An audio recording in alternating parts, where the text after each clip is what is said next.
UX questions. Your user experience questions answered in 3 minutes or less. Anthony from Indianapolis, Indiana asks, what is inclusive design? I love that question. Thanks for asking, Anthony. This is UX question number 45, and I'm Ben Judy. What is inclusive design? Well, I'll tell you in less than 3 minutes, but stick around at the end of this episode because I have an exciting announcement about a deeper dive I'm providing on this very topic. Here's the quick answer. Inclusive design is the practice of designing products, services, and environments to provide a good user experience for as many people as possible. It means that you, as the designer, go out of your way to understand and empathize with the diverse ways that people might have an experience with your product, because every human being is a unique individual with different abilities, perspectives, needs, and expectations. One of the more obvious examples of inclusive design is paying attention to color and size of text to ensure that it is easy to read, especially for people with poor vision. I wear eyeglasses usually, so I certainly appreciate it when designers strive for this.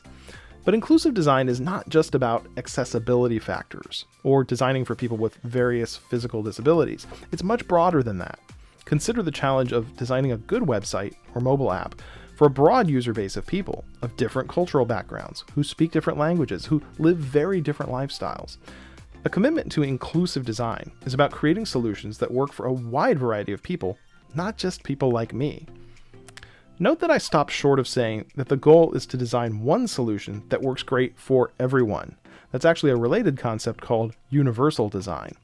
And there's some debate about whether that's actually possible. There are too many diversity factors. Humanity is just too varied for us to actually design one product that provides a good experience for everyone without adaptation or alternatives.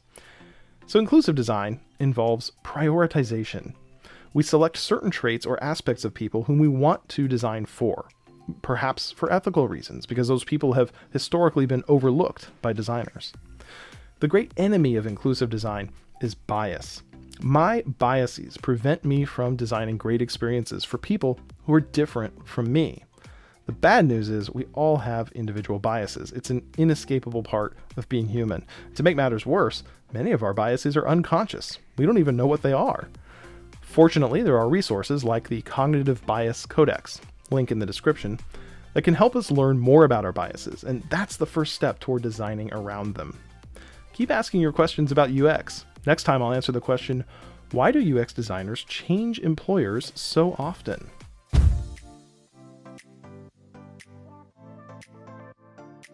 Thanks for listening to my quick thoughts on inclusive design. If you want a deeper dive into this topic, I have an exciting announcement for you. It's UX Questions Special number 1. It's called a special episode because I'm breaking the format of the show and I'm going longer than 3 minutes. A lot longer. I've recorded a talk on the topic of inclusive design strategy in which I define terms and provide examples of inclusive and non-inclusive design, and I explore why this topic matters to UX designers. I also give a brief summary of my framework for creating a strategic approach to inclusive design that you can use in your organization. UX Questions Special number 1, Inclusive Design Strategy, is available now. Just go to uxquestions.com, click on episodes in the site navigation, and you'll find it there. And yes, it's called Special number 1 because there will be more coming soon.